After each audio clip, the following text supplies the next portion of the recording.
para a honra e glória e louvor do teu nome, ó Pai, meu pedido, em nome poderoso de Jesus. Amém. Ainda de pé, vamos abrir a Bíblia em Neemias, capítulo 4. Neemias, capítulo 4. Nós vamos estar fazendo a leitura desse capítulo. Diz assim, tem como epígrafe: os inimigos pretendem retardar a edificação dos muros. Os inimigos pretendem retardar a edificação dos muros. No capítulo 4, verso 1, vai dizer assim: sucedeu que, ouvindo Sambalate, que edificávamos o muro, ardeu em ira e se indignou muito e escarneceu dos judeus. E falou na presença de seus irmãos e do exército de Samaria e disse: o que fazem estes fracos judeus? Permite-se-lhes isto? Sacrificarão? Acabaluão num só dia? Vivificarão nos montes do pó as pedras que foram queimadas? E estava com ele Tobias, o amonita, e disse: ainda que edifique, vindo uma raposa derrubará facilmente o seu muro de pedra. Ouve, ó nosso Deus, que somos tão desprezados, e cai o seu opróbrio sobre a sua cabeça, e faz com que seja um despojo numa terra de cativeiro. E não cubras a sua iniquidade, e não se risque diante de ti o seu pecado, pois que te irritaram defronte dos edificadores.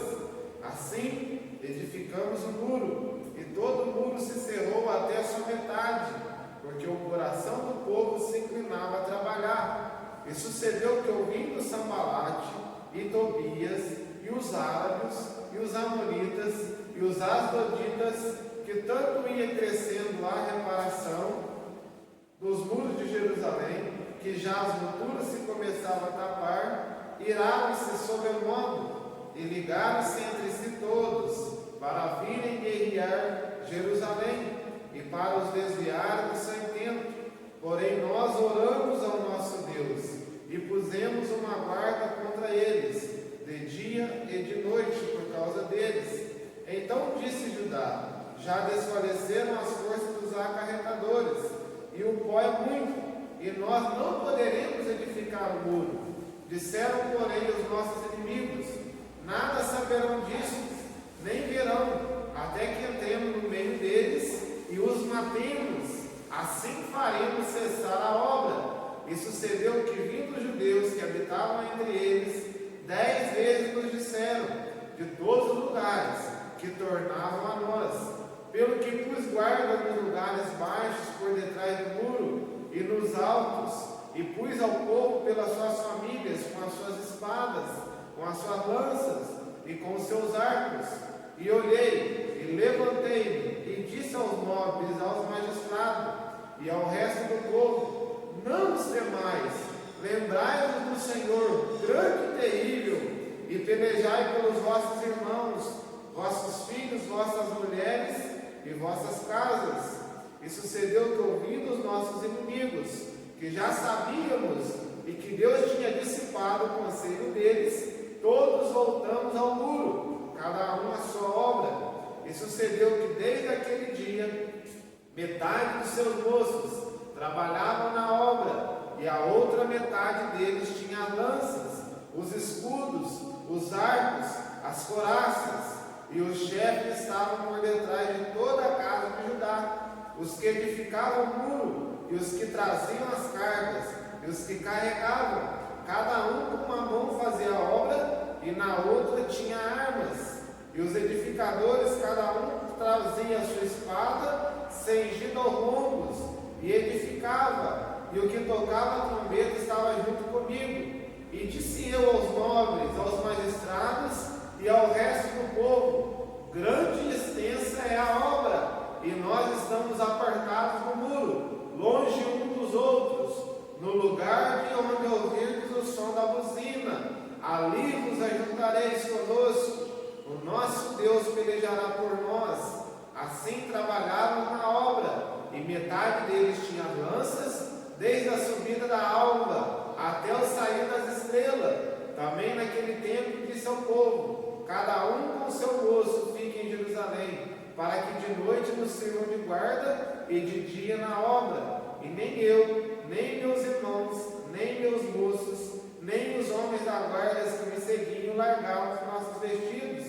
Cada um ia com as suas armas à água. Muito bem, as irmãs podem se assentar. Como nós vemos hoje? Hoje a lição número 9, 30 de agosto de 2020. Como vencer as oposições à obra de Deus.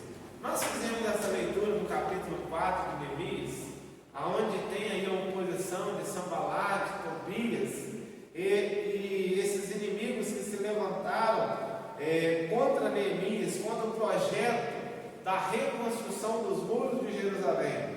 E nós vamos ver como que é que fazemos para vencer as oposições à obra de Deus. Na leitura diária dessa semana, para quem fez a leitura, vai ver aí que na segunda-feira vai ler aí a fé, uma arma contra a oposição. Nós vimos através dessa leitura aqui que o próprio Neemias, ele fala, olha, o Senhor, o nosso Deus, dissipou o conselho deles. Ou seja, nós vencemos as oposições através da nossa fé. Um ponto também muito importante, através da fé nós vencemos as oposições. Outra arma importantíssima também para vencer as oposições está aí na terça-feira, a oração, uma arma contra a oposição. Nós vimos aqui no capítulo 4 e no verso, quem é o verso aqui que nós lemos, que a Bíblia fala que eles oraram, no versículo 9, porém nós oramos ao nosso Deus. Ou seja, a oração é também uma arma contra a oposição. Na quarta-feira também vai falar que a união, uma arma contra a oposição, união. E nós vimos isso aqui no versículo que Neemias falou para eles, olha, nós estamos distantes um dos outros. Aí o que Neemias fez? No versículo, capítulo 4, Neemias, versículo 18.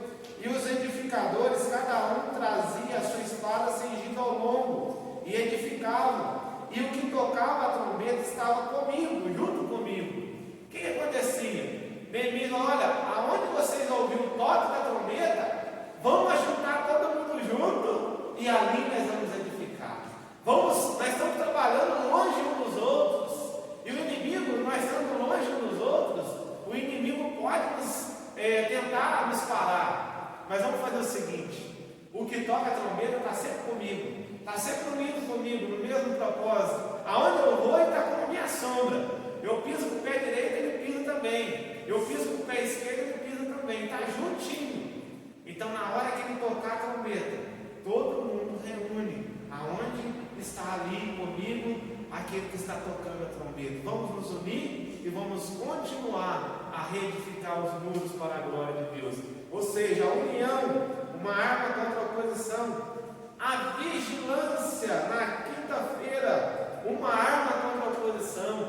Nós lemos aqui no capítulo 4, no verso 23, diz que a partir daquele momento que houve aquela investida dos inimigos contra o projeto, contra a reconstrução dos muros de Jerusalém, Neemias falou, olha, cada um agora, quando for beber água, versículo 23, vocês podem observar isso. Quando for beber água, vai ter espada junto. Carrega a espada aqui, ó, juntinho na bainha. A bainha tinha o cinto, né?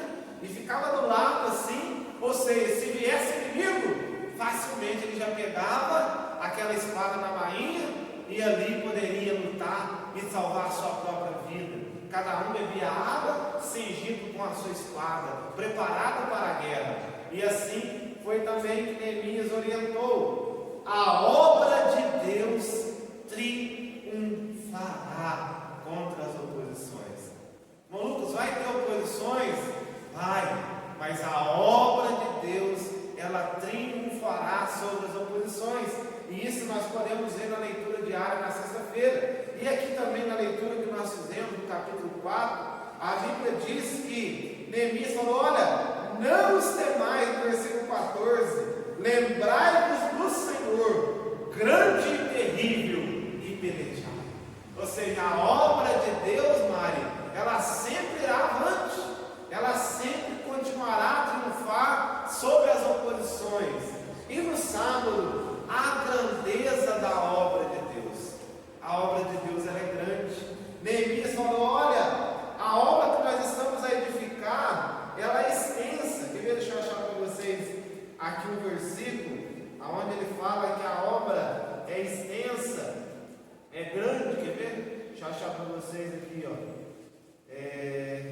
O versículo que nós lemos, que fala que era extensa também a obra de Deus. Se algum brasileiro manda, aqui, ó, no versículo 19: e disse eu aos nobres e aos magistrados e ao resto do povo: grande e extensa é a obra, e nós estamos apartados no muro, longe uns dos outros. Ou seja, ele lembrou eles: olha, a obra é grande, ela é extensa, então nós precisamos estar unidos um com os outros, para que a obra de Deus ela possa seguir avante e o nome do Senhor ser glorificado. Ou seja, ele, através aqui, eu citei aqui na leitura diária, tem outros versículos também, que vai demonstrar tudo isso que nós falamos.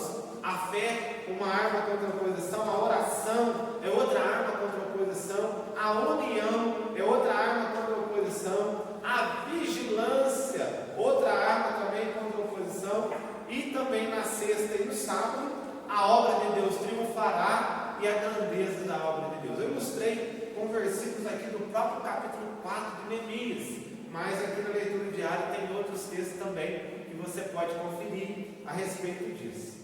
Muito bem, vamos adiante. Texto áureo: mas em todas essas coisas somos mais do que vencedores por aquele que nos amou. Ou seja, nós somos mais do que vencedores. Nada pode parar a igreja do Senhor. Nós somos mais. O Senhor já nos garantiu a vitória quando Ele deu o brado lá na cruz do Calvário: está consumado. Por isso hoje eu e você podemos bater no peito e dizer, como o apóstolo Paulo em Romanos 8, verso 37: mas em todas estas coisas somos mais do que vencedores por aquele que nos amou. Então está aí o texto áureo. A verdade prática: quando depositamos nossa confiança em Deus, descobrimos que Ele é muito maior do que todos os obstáculos que encontramos. Na nossa vida, nós vamos nos deparar com obstáculos. O obstáculo é muitas das vezes uma barreira, uma dificuldade, uma situação contrária. Mas, confiando em Deus, aqui eu trouxe 3 ilustrações. Ali, a primeira ilustração, está uma mulher ansiosa, roendo as suas unhas de ansiedade, talvez preocupada, talvez possivelmente ser dívida, talvez pode ser algum problema, alguma situação contrária que surgiu na vida dela e que causou essa ansiedade.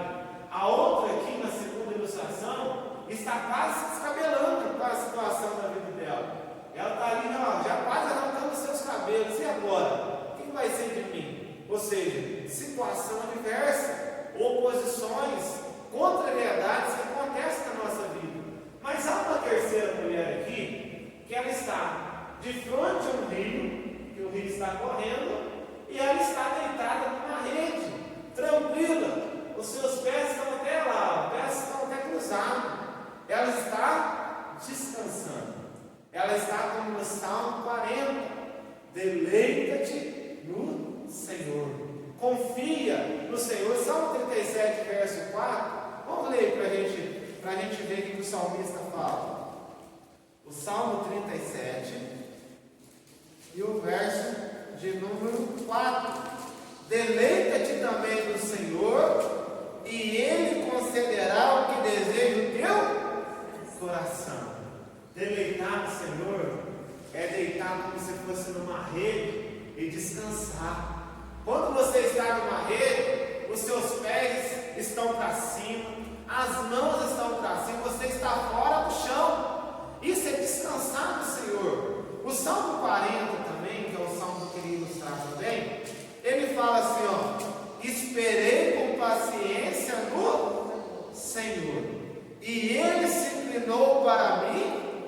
e ouviu o meu clamor. Ou seja, quando nós estamos confiando no Senhor, nós estamos como nessa ilustração, nós deitamos tranquilamente, deita em paz, dorme em paz, não está como na primeira figura, ansioso, não está se descabelando, porque sabe, quando depositamos nossa confiança em Deus, descobrimos que Ele é muito maior do que todos os obstáculos que encontramos. Então, por isso que nós podemos estar ali como naquela ilustração, deitado numa rede, confiando somente no Senhor. Muito bem, agora nós vamos falar um pouquinho no ponto 1 aí, ó. Qual a procedência desses ataques? No ponto 1 da nossa lição aí na página 63, vai falar no ponto 1 assim, ó. A Bíblia revela a verdadeira força por trás desses ataques. Ou seja, a Bíblia vai nos mostrar qual que é a verdadeira força por trás dos ataques que nós enfrentamos. E aí nós vamos ler aí agora na nossa revista, ó. Ela diz: não temos que lutar contra carne e sangue, mas sim contra os principados, contra as potestades, contra os príncipes das trevas deste século, contra as hostes espirituais da maldade nos lugares celestiais. Efésios capítulo 6, verso 12. Portanto, a nossa luta é, antes de tudo, espiritual.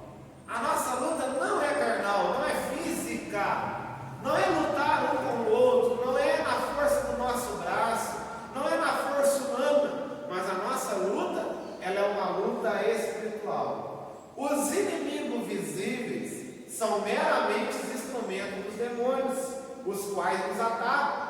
Desde que Lúcifer caiu em pecado no céu e foi expulso de lá, ele tem sido o adversário de Deus e de sua obra. Ou seja, Satanás, o inimigo, o adversário, em 1 Pedro capítulo 5, verso 8, ele é colocado como um adversário, ou seja, aquele que se opõe. Lembra quando Daniel estava orando, 21 dias de oração, santificando a sua vida? A Bíblia diz que Deus envia um mensageiro com a resposta da sua oração, mas a Bíblia diz que o inimigo se coloca contra o mensageiro do Senhor. Ou seja, o inimigo é quem se opõe à obra de Deus, se opõe à causa do Deus Todo-Poderoso. E nós vemos aqui, ó, que em Efésios 6,12 falou, mas sim, olha, contra quem que é a nossa luta? Contra os principados, contra as potestades, contra os príncipes das trevas deste século, contra as hostes espirituais da maldade nos lugares celestiais. Ou seja, o inimigo, ele está nos lugares celestiais, batalhando contra a causa do Deus Todo-Poderoso, está lutando contra a obra do Deus Todo-Poderoso. Mas nós vemos, olha, uma orientação da Bíblia: sede sóbrios, vigiai, porque o diabo, vosso adversário, anda em derredor. Ele anda em derredor, mas conosco está aquele a qual o Senhor Jesus falou: olha, eu vou para o Pai, mas eu enviarei o outro, o Consolador, para que fique convosco para sempre. Conosco está o Espírito Santo de Deus, que é Deus. E a Bíblia diz que aquele que é de Deus, o maligno não toca. Ou seja, nós estamos protegidos e guardados pelo Deus Todo-Poderoso. Muito bem. Qual a orientação que a Bíblia dá diante dessa luta, então? Nós estamos numa luta, que ela é espiritual, ela não é carnal. Qual que é a orientação que a Bíblia vai nos dar? Aí é o ponto 2 da nossa revista. Ela diz: portanto, tomai toda a armadura de Deus. Por que nós precisamos tomar toda a armadura de Deus? Olha lá, em Efésios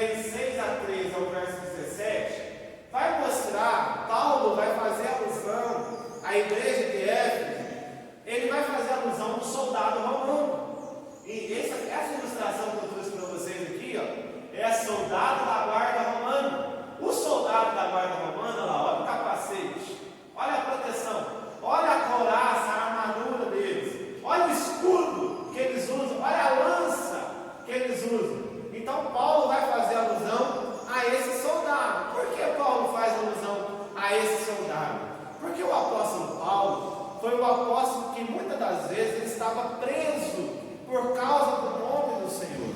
E a Bíblia diz que as prisões de Paulo, elas foram boas para a divulgação da palavra de Deus. Nós sabemos na Bíblia Sagrada que 4 cartas são as cartas da prisão de Paulo. Filipenses é um exemplo disso, cartas da prisão, cartas a qual Paulo escreveu quando estava preso. E a Bíblia diz que quando ele estava preso, quase toda a guarda pretoriana, ela ouviu falar da mensagem do Evangelho. E é por isso que Paulo, ele faz alusão a esse soldado, porque era um soldado como esse aqui que nós estamos vendo nessa ilustração, que guardava o apóstolo Paulo, que ficava ali vigiando o apóstolo Paulo para ele não fugir. Então o que a orientação da Bíblia é? Qual a orientação que a Bíblia dá diante da luta espiritual que estamos travando?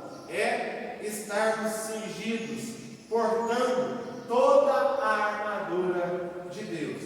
Porque, olha aqui para vocês verem, em Efésios 6, do verso 13 ao 17, vamos ver, abra a Bíblia para vocês verem. Efésios, capítulo 6, versículo 13, diz assim: portanto, tomai toda a armadura de Deus, para que possais resistir no dia mau, e havendo feito tudo, ficar firmes. Estais, pois, firmes, tendo cingido os vossos lombos com a verdade. Olha aqui para vocês verem, cingido os vossos lombos, olha para vocês verem aqui o cinto, está vendo o cinto aqui, na cintura do soldado romano? O cinto, estejais cingidos com o cinto. O cinto simboliza na Bíblia a verdade. Olha aí, continuamos a leitura para vocês verem, e vestida a couraça da justiça. Olha a couraça do soldado aqui, toda essa armadura aqui, é a couraça. A couraça simboliza a justiça. Continuando a leitura, verso de número 15. E calçados os pés na preparação do Evangelho da paz. Os pés aqui, as sandálias do soldado, o Evangelho da paz. Continuando a leitura, tomando sobretudo o escudo da fé. Olha aqui o tamanho do escudo do soldado. O escudo ele era grande. Por que ele era grande? O soldado abaixado na posição assim, ele cobria ele inteiro atrás do escudo. Por isso o escudo é grande. Olha o tamanho do soldado, olha o tamanho do escudo. Ou seja, se ele abaixasse um pouquinho, cabia ele inteiro atrás daquele escudo. O escudo simboliza a nossa fé. A nossa fé não pode ser uma fé pequena. A nossa fé tem que ser uma fé grande. A Bíblia diz que numa certa feita, a fé dos discípulos estava ali, meio que pequena. E eles falaram: Senhor, ajuda a nossa incredulidade. Incredulidade é contrário de ter fé, porque a fé é a convicção, é firmeza naquilo que cremos e naquilo que confiamos.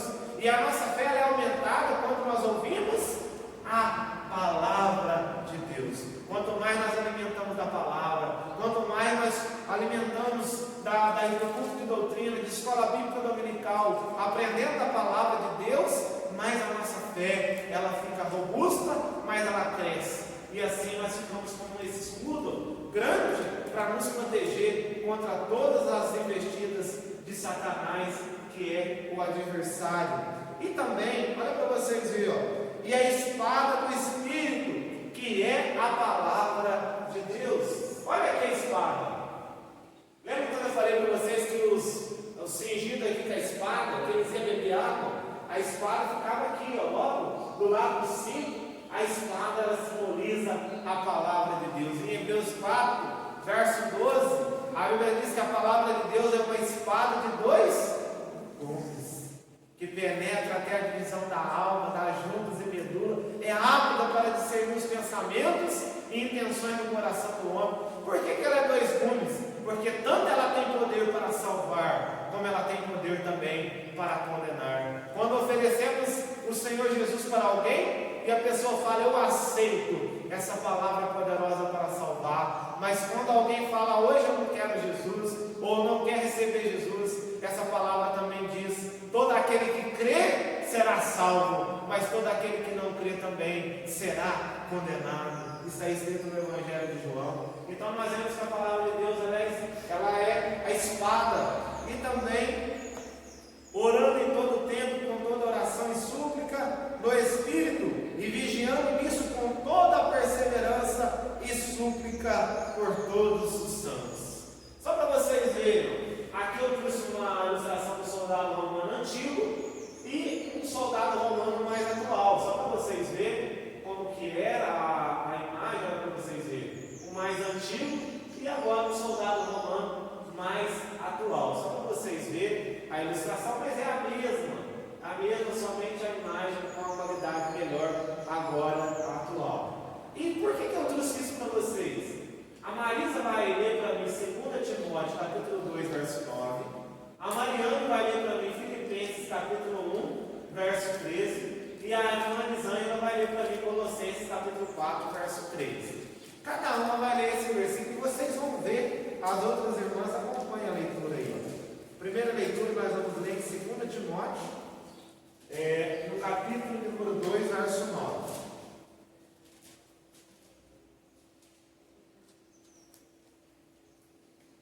Pode ler. Pelo que sofro trabalhos e até prisões, como um malfeitor, mas a palavra de Deus não está presa. Olha que coisa interessante o apóstolo Paulo escrevendo essa carta a Timóteo. Olha, pelo que sofro trabalhos e até pressões.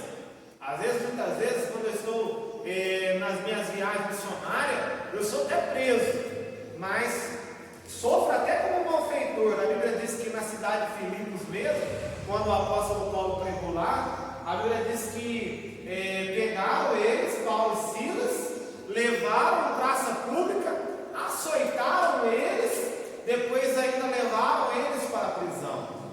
Mas a Bíblia diz que perto da meia-noite, Paulo e Silas oravam e cantavam hinos a Deus. E de repente o cárcere se abalou, as prisões foram abertas, e ali Paulo e Silas, naquele momento de adoração, o carcereiro, agora eu vou me matar porque todos os presos fugiram. E Paulo dá um brado, não faça isso, Paulo, todos estamos aqui. E vai na casa do carcereiro, prega a palavra, a família do carcereiro, junto com o carcereiro, crê, é batizada nas águas, e o carcereiro pergunta, como que eu faço para mim ser salvo? E Paulo fala, crê no Senhor Jesus Cristo, e será salvo tu e a tua casa. E aquele dia, ele, naquela prisão, e ele sofreu como malfeitor, mas a palavra de Deus não está presa. Ela alcançou ainda a família do carcereiro, e toda aquela casa pôde ouvir a mensagem de boas novas do Evangelho. Agora a Mariane vai ler para mim Filipenses capítulo 1, verso 13. De maneira que as minhas prisões em Cristo foram manifestas por toda a guarda pretoriana e por todos os demais lugares. Olha para vocês verem, as prisões de Paulo contribuíram para que a guarda chamada pretoriana, que era uma guarda romana, pudesse ouvir a mensagem da palavra de Deus. Olha que coisa maravilhosa. Então nós vemos que o apóstolo Paulo, ele pregava, e não só também na guarda, como também por todos os demais lugares, a mensagem ia avante. Segundo a história, o apóstolo Paulo pregou quase em todo mundo na sua época, porque o mundo de hoje não é como o mundo da época do apóstolo Paulo. Então a palavra foi quase toda a Ásia naquela época, e espalhou-se, quase que ele pregou a mensagem em todo mundo da época do apóstolo Paulo, ou seja, a mensagem correu velozmente. O apóstolo Paulo foi um grande servo de Deus, um instrumento para a propagação do Evangelho do Senhor e Salvador Jesus Cristo. E a nossa irmã Elisângela vai ler para nós Colossenses capítulo 4 e verso 3. Suplicai, ao mesmo tempo também por nós, para que Deus nos abra a porta à palavra, a fim de falarmos o mistério de Cristo, pelo qual também estou hoje amado.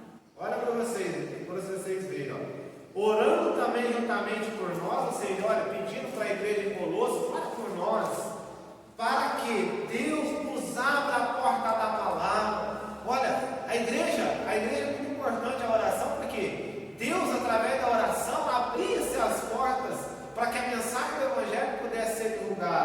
E o apóstolo Paulo, a fim de falarmos do mistério de Cristo, pelo qual estou também preso. Então o apóstolo Paulo foi preso, e é por isso que ele usava sempre a ilustração, em Efésios capítulo 6, verso 13 a 18, ele usa essa ilustração desse soldado, para mostrar que esse soldado poderia ser, não o soldado que estava prendendo ele, mas o soldado de Cristo, para anunciar a mensagem do Evangelho do Senhor. Por isso que ele usa esse exemplo do soldado. Muito bem, por que nós precisamos de tudo isso? Aí, a orientação da Bíblia é ser sóbrios, sobriedade, entendimento, saber o que estamos agindo, a forma que estamos agindo. A contrário quando em Atos capítulo 2, a Bíblia diz que quando no dia de Pentecostes o Espírito Santo adentra dentro do templo em que todos estavam reunidos, e a Bíblia diz que ouviu eles falar em outra língua, as pessoas, a festa daquele dia, a cidade de Jerusalém estava lotada, e muitas pessoas falaram: olha, esses homens estão embriagados, esses homens aí estão fora de si. Mas não, o apóstolo Pedro levanta a sua voz: varões galileus, sendo essa hora agora do dia, nós não estamos embriagados, nós estamos sóbrios, nós estamos sabendo o que está acontecendo.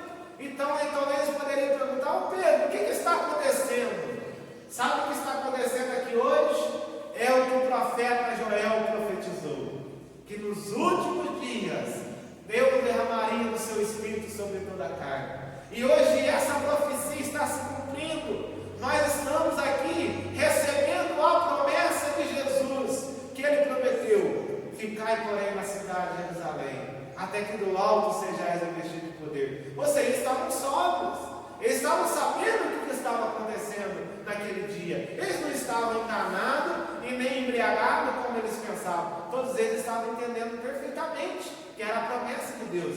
E a orientação da Bíblia: seja sóbrio. Ou seja, esteja atento, sabe a forma que você está agindo, vigiai, ou seja, vigilância. Eu gosto muito da ilustração da Bíblia, quando a Bíblia fala para Ezequiel: olha Ezequiel, eis que hoje eu te coloco como atalaia na casa de Israel. Atalaia era a função do guarda que ficava em cima da torre, e ele ficava olhando de todos os lados, por norte, por sul, leste, oeste, e olhando para ver se o inimigo estava vindo. Se o inimigo tivesse vindo, ele corria, pegava a trombeta, tocava a trombeta: olha, prepara soldado, prepara exército, porque o inimigo está vindo. O atalaia era um soldado que estava sempre vigilante, sempre vigiando. O atalaia não podia dormir, porque se ele dorme, o inimigo vinha, entrava sorrateiramente no território deles e poderia facilmente os destruir. O atalaia tinha que estar sempre vigiando, sempre vigilante, atento, para que o inimigo não pudesse adentrar. Olha, o adversário ele anda ao redor, buscando a quem possa tragar. Lembra quando nós lemos aqui no comecinho que fala que a nossa luta não é carnal? Só que muitas das vezes nós, com a nossa falta de vigilância, achamos igual nessa ilustração aqui, ó. Olha a brigaiada, ó, homem, mulher, gente caído e brigando na rua. Ou seja, ali eles podem até não estar percebendo, mas o adversário está ali, ó, em derredor, buscando tragar essas vidas aqui, tentando destruir essas vidas. Através de uma confusão como essa, pode vir um homicídio. Em João 10, a Bíblia diz que o ladrão vem senão a matar, roubar e destruir. E aqui tem também, ó, um casal, né, brigando um com o outro, né? Às vezes, muitas das vezes dentro de casa, né, o casal briga, e às vezes eles podem até não perceber, mas o adversário está ali em derredor, está ali buscando uma oportunidade para destruir aquele lar, aquela família e aquele casamento. Por isso nós precisamos resistir no dia mau. Tem dias que é dia mau, tem dias que precisamos resistir, estar firme. Tendo feito tudo, o que nós temos que fazer? Ficar firme na presença do Senhor. Trouxe essa ilustração para vocês verem. E o que acontece? Eu trouxe aqui para vocês verem, ó. Nessa luta com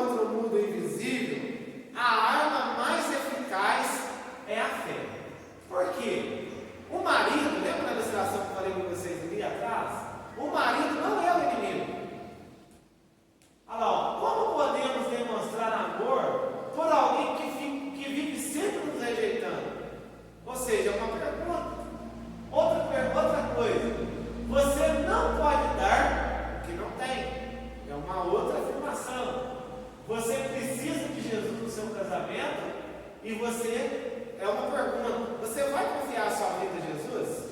Agora eu vou passar para vocês aqui esse vídeo, para vocês verem.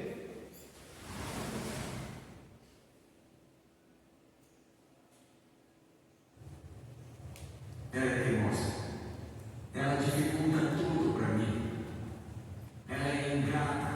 Ela vive sempre reclamando de alguma coisa. Ela agradeceu por algo que fez nos últimos 20 dias? Não. E você pensou que depois de eu lavar o carro, trocar o óleo, lavar a louça, limpar a casa, ela demonstraria um pouco de gratidão? Pois não demonstrou. Na verdade, quando eu chego em casa, ela faz eu me sentir como se eu fosse um inimigo. Eu não sou bem-vindo na minha própria casa, pai. Isso me tira do sério. Nas últimas 3 semanas eu tenho tentado fazer o possível. Eu tenho tentado demonstrar que ainda me importo com o nosso casamento. E eu comprei flores para ela que ela jogou fora. Tenho ouvido os insultos e o sarcasmo dela, mas ontem foi a conta. Fiz um jantar para ela, fiz tudo o que podia para demonstrar que me importo com ela, para mostrar que era importante para mim, e ela cuspiu na minha cara. Ela não merece, pai. Eu não vou fazer mais nada. Como eu posso demonstrar amor por uma pessoa que dia após dia vive me rejeitando? É uma boa pergunta.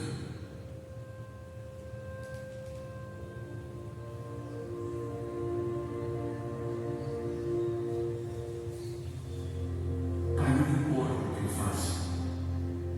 Não. Pai, o problema não é esse. Você me perguntou como alguém pode demonstrar o amor o tempo todo quando assim é rejeitado. A resposta é: não pode amar, porque não pode dar a ela o que não tem. Eu só pude amar sua mãe de verdade quando entendi o que era realmente o amor. Eu não queria nenhuma recompensa por isso. Agora eu tomei a decisão de amar sua mãe e ela me disse por não. Filho, Deus manda mesmo que você mereça. Mesmo que eu tenha rejeitado. Cuspido na cara dele.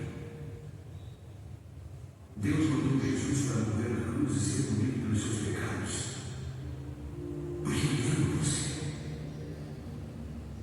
A cruz era revoltante para mim até eu me dar conta. Mas aí, Jesus Cristo mudou a minha vida. Foi quando eu comecei a amar sua mãe de verdade. Filho, não posso resolver por você. Isso é entre você e o Senhor. Mas eu te amo demais para não dizer a verdade. Não vê que você precisa dele.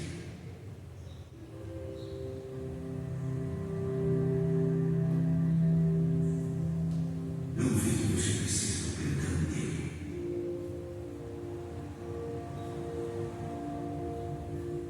Veja. Vai confiar sua vida a ele.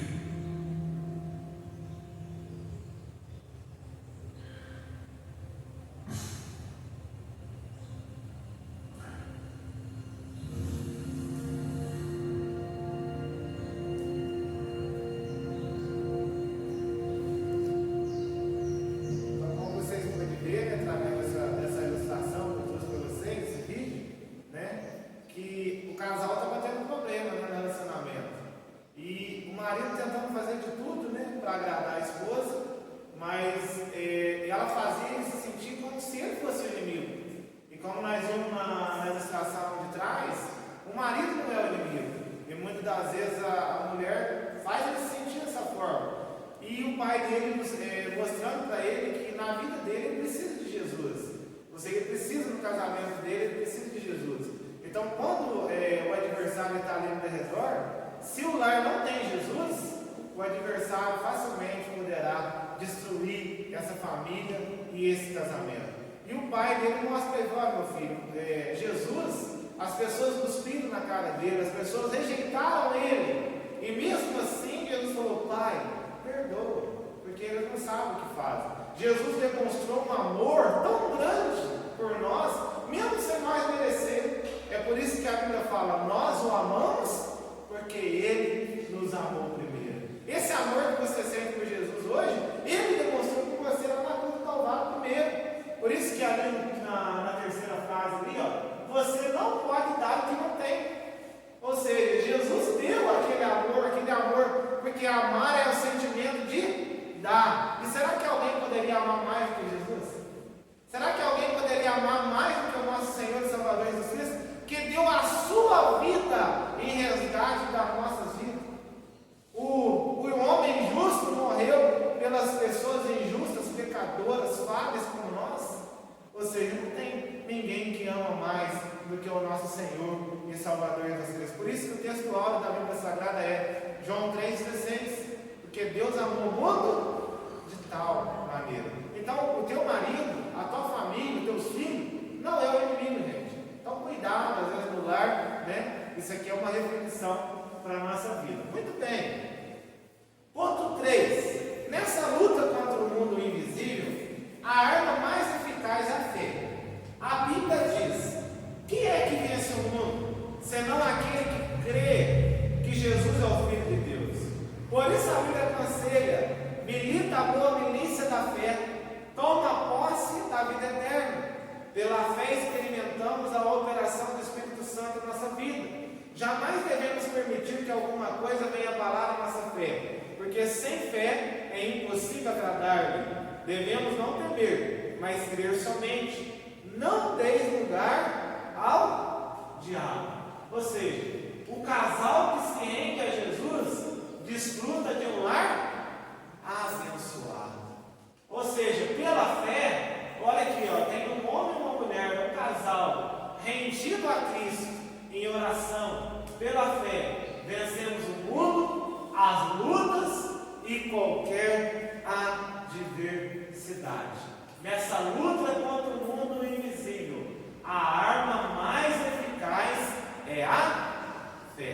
Então não esqueça disso. Muito bem, ponto 4. Nesta luta, as armas devem ser espirituais. Só as armas espirituais atingem e alcançam os reais inimigos, os demônios. As armas carnais só nos prejudicam, pois muitas vezes levam-nos a dar lugar ao inimigo. Lembra quando Jesus estava no Getsemane, próximo a ser preso no Getsemane? Diz a Bíblia que os soldados vieram, e quando os soldados vieram para prender a Jesus, a Bíblia diz que Pedro, na mesma hora, pega a espada e corta a orelha do soldado mau. O que Jesus falou para ele? Guarda a espada. Não é hora de lutar. Essa luta aí, Pedro, você está lutando contra a carne? Não é essa luta agora. Não é essa luta. Guarda, vigia. Porque muitas vezes a gente acha que a nossa luta é carnal aqui. Não. As nossas armas são espirituais. Então, eu trouxe esse exemplo. Primeira arma, qual que é? Vocês sabem qual que é a primeira arma que nós temos que usar? Nessa ilustração aqui, qual que é a primeira arma? Oração. Este é o lugar onde luta as minhas batalhas. Eu chamo de meu quarto de guerra. Quem assistiu esse filme sabe que essa senhora aqui orienta uma jovem que estava passando por um processo de dificuldade no seu casamento. E aquela mulher ainda não era crente, não conhecia Deus, e conheceu essa senhora que tinha na sua casa um quarto destinado à oração, separado para buscar a Deus. E ali naquele quarto, ela travava as suas guerras. Ou seja, ela não usava armas carnais para vencer a guerra, ela usava a arma espiritual. E a primeira arma é a oração. Segunda arma, o que vocês acham aqui pela ilustração que é a segunda arma? Palavra de Deus. A palavra de Deus. Lembra de Jesus? Quando o inimigo veio tentar a Cristo, tentar fazer com que ele viesse a pecar, a transgredir a lei de Deus, Jesus venceu o adversário usando a palavra de Deus. Ele falou para Satanás que nem só de pão viverá o homem, mas de toda a palavra que sai da boca de Deus. E essa terceira arma aqui, o que vocês acham que é? Através dessa ilustração, qual é a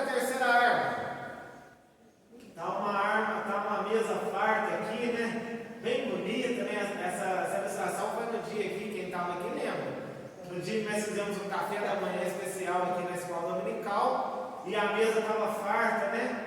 E naquele dia nós pudemos aqui nos alegrar. Mas aqui eu coloquei para dar justamente a conotação: jejum. Muitas das vezes nós devemos fechar a nossa boca e jejuar. É uma arma poderosa. Lembra no livro de Esther? Esther não poderia entrar na presença do rei sem ser chamada. Então ela fala para o seu tio: olha, jejua por mim lá, ora. Lembra de Daniel também, quando o sonho de Nabucodonosor esqueceu o sonho, não sabia qual era o sonho e queria a interpretação. Daniel ligou para Misael, Azarias e Ananias: olha, ora por mim, jejua, que eu também vou orar e vou jejuar, para que Deus possa me dar a revelação. E Esther também jejuou, orou com as suas servas, com as criadas que cuidavam dela, e ali ela pôde entrar na presença do rei, e o rei levanta o cetro, dando legalidade para que Esther pudesse chegar na presença do rei. E também, no livro de Daniel Deus também dá a revelação do sonho, a interpretação, e assim Daniel e os seus amigos são livrados da morte. Porque Nabucodonosor falou que se não soubesse a interpretação, era para matar todos os sábios entendidos do reino da Babilônia. E também Daniel e seus amigos também seriam mortos. Ou seja, jejum também é uma arma poderosa. Muito bem. O inimigo procura atingir a nossa fé. É o ponto 2 aí. Ó. O inimigo ataca com a arma do desprezo. Lembra da leitura de Neemias capítulo 4? Quando eles falaram assim: o que você está querendo fazer? Diz a Bíblia que primeiro os inimigos se arderam em ira no verso 1. E eles se indignaram muito e escarneceu, zombou, começou a zombar. Aí no verso 2 eles falam assim: que faz esses fracos judeus? Olha aí, também fala assim: acabamos um dia, vivificarão nos montes do pó as pedras que foram queimadas. E eles falam assim: ainda que vivifique, vindo uma raposa, facilmente derrubará o seu muro de pedra. Começou a zombar, começou a desprezar, começou a colocar aquilo como nada, como insignificante. Então o inimigo, ele ataca com a arma do desprezo. Então é o primeiro aqui, Aqui, muitas das vezes o inimigo nos olha como nessa ilustração, de cima para baixo. É fraquinho, está caidinho, ninguém dá mais nada por ela. Mas nosso Deus, ele nos dá valor. A Bíblia diz ao fraco: eu sou forte. Mas irmão Lucas, eu às vezes me sinto tão fraquinho. Você pode até se sentir fraco, mas o teu Deus, o Jeová Sabaote, a qual você serve, o Senhor dos Exércitos, ele é forte, ele é poderoso e ele nunca perdeu uma batalha. Por isso, diga ao fraco: eu sou forte. Então o inimigo ataca com a arma do desprezo. Outra arma que o inimigo ataca também é a arma do escárnio. Aqui, nessa ilustração, está ali uma moça numa faculdade, e ali as coleguinhas dela da faculdade zombando dela. Talvez ela ali na hora do recreio, né? Os outros tudo, né? Brincando para lá, brincando, conversando, e ali ela está lendo, ela está se esforçando. E às vezes as pessoas falam assim: por que você ora tanto? Por que você lê tanto a Bíblia? Você diz isso não, né? Isso não, vai dar coisa boba. Vamos bater papo, vamos conversar à toa, vamos ficar aí jogando conversa fora. Isso aí é bobeira de crente. Não é assim que muitas vezes o inimigo ataca? Com a arma do escárnio. Você tem problema não. Dá uma voltinha ali na praça que mal tem. Não é assim que muitas vezes o inimigo faz com a gente? Despreza, escárnio. Só que, porém, nós temos que continuar firme. Outra arma que o inimigo também usa. O inimigo também chama a nossa atenção para a imensidade da tarefa. Às vezes, na obra de Deus, Deus nos dá algo grande para nós fazermos. E às vezes, aquela obra é tão grande, como o Neemias falou: olha, a obra é extensa, é muito duro para reconstruir. E às vezes as pessoas poderiam falar: olha lá, é muito grande, não vai dar não. O inimigo muitas vezes também os nossos sonhos, o nosso projeto. Para que você está sonhando tão alto? Você tem que ser mais humilde. E muitas vezes isso aí é uma forma também de tentar nos parar e de tentar nos parar diante da obra a qual Deus quer realizar na nossa vida, ou até mesmo aqui na casa do Senhor. Ponto 4. O inimigo usa contra nós os boatos e as mentiras. Olha aqui, uma ilustração. Uma pessoa que usa uma máscara. Eu trouxe essa ilustração porque hoje muitas pessoas estão usando, por causa da pandemia, máscara. E quantas vezes o inimigo usa pessoas, porque, como eu falei para vocês, ainda que a nossa luta ela é espiritual, mas há pessoas que dão lugar ao diabo. E infelizmente essas pessoas que dão lugar ao diabo, muitas das vezes elas usam de mentira, elas usam de boatos, de coisas falsas, para tentar parar a obra de Deus. O nosso diácono, irmão Vitor Carlos, está lá recolhendo as ofertas, dízimo, da casa do Senhor. Quem tiver aí dízimo e ofertas, irmãos, pode estar dizimando e ofertando ao Senhor. Para ver se ele ia pegar ele em alguma coisa para poder prender ele, para poder acusar ele. O inimigo também, uma arma que o inimigo usa, é a arma da astúcia. E a outra arma que o inimigo usa é a arma da ameaça. E aqui no livro de Neemias nós vimos que qual que era o intento dos inimigos? A Bíblia diz aqui que eles queriam matar aqueles que estivessem fazendo. Deixa eu achar para vocês aqui o versículo. Deixa eu ver aqui. O versículo que fala que eles queriam matar eles. Deixa eu ver aqui. Para ler para vocês. Aqui, Disseram, porém, aos nossos inimigos, capítulo 4, verso 11: nada se verão disso, nem verão, até que entremos no meio deles e os matemos, assim faremos cessar a obra. Ou seja, ameaça.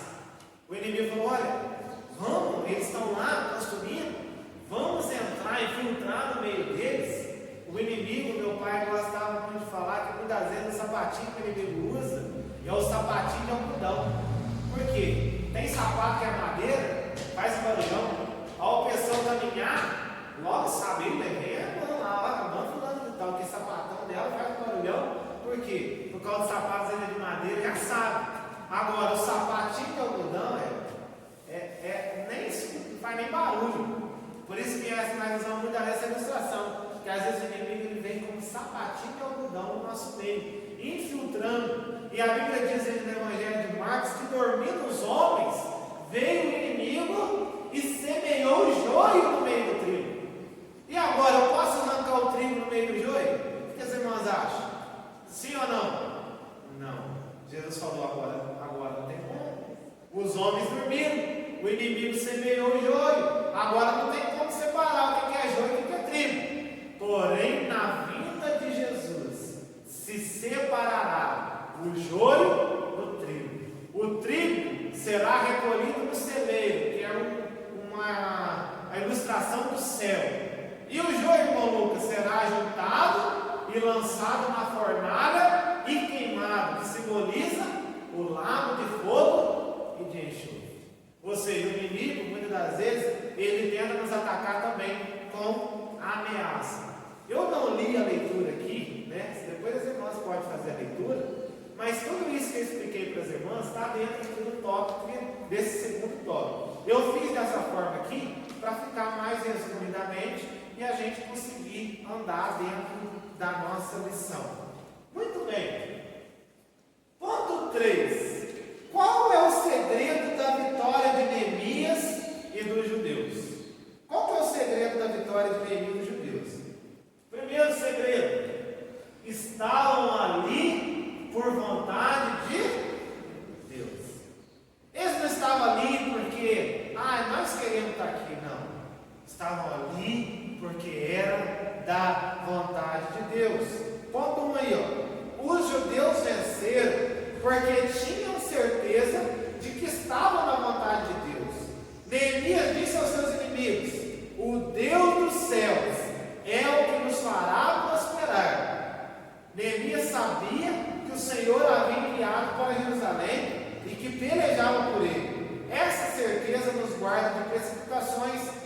falarmos palavras impensadas. Podemos assim governar o nosso espírito. Ou seja, nós temos que saber a vontade de Deus para a nossa vida. Outra coisa, os judeus venceram pela oração. Lembra que eu li aqui para vocês aqui, que eles oraram no versículo 9. Porém, nós oramos ao nosso Deus. Nós oramos. E depois de orar, oração. Orar e também agir, fazer ação.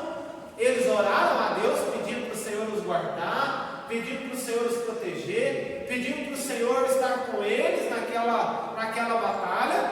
Mas eles fizeram o que eles fizeram? Puseram guarda. Neemias pôs guardas para que pudesse ali protegê-los também. Ou seja, orou e agiu. Também nós devemos também orar. Às vezes nós falamos: Senhor, abre uma porta de emprego para mim. Mas aí você não entrega o currículo, aí você fica lá na tua casa esperando o trabalho chegar lá, aí não tem como. Você tem que orar: Senhor, abre uma porta de emprego, e sai distribuindo o currículo. E aí o Senhor vai fazer a parte dele. Porque quando nós oramos, pedimos com fé, o Senhor ele é fiel para nos ajudar e para dar a resposta à nossa oração.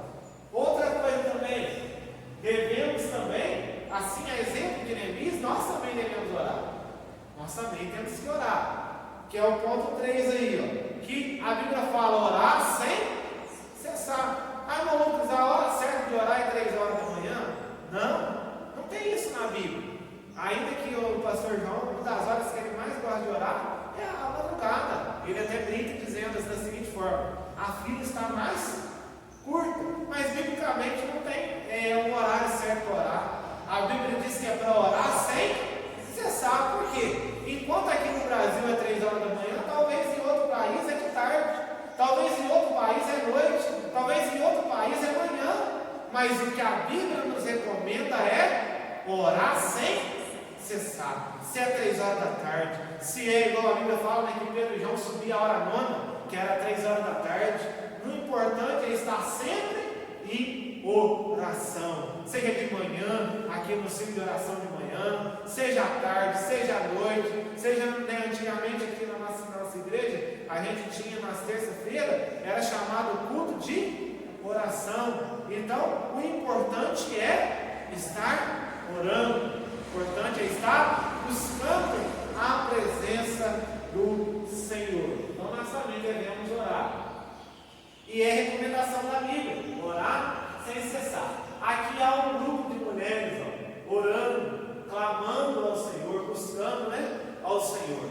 E é muito importante, a Igreja Assembleia de Deus é uma igreja que desde muitos anos há o círculo de oração. Mulheres que estão ali unidas em oração a Deus pela igreja, pelo pastor, pela obra. E aqui também nós devemos também orar, Nós estamos aí com o projeto da construção do novo templo. Então temos que orar, temos que buscar, temos que pedir o auxílio do Senhor e agir também. Ofertar, orar a Deus para que envie pessoas que tenham recursos para nos ajudar. E assim nós faremos a obra de Deus e estaremos indo avante. E assim nós chegamos ao final dessa aula. Nós devemos então sempre estar como Neemias, como nós aprendemos na lição de hoje. A obra tem opositores? Tem. A obra tem dificuldade? Tem. Mas com oração, com as armas espirituais, com as armas que o Senhor nos deu, nós poderemos vencer. Quero agradecer a cada uma das irmãs que vieram nessa manhã. Hoje nós aprendemos um pouquinho, como vencer as oposições à obra de Deus através dessa lição de número 9. As irmãs gostaram? Tem alguma dúvida? Não? Ficou bem esclarecido, e assim nós podemos então agora agradecer ao Senhor e voltar a abençoar. Vamos colocar de pé, orar.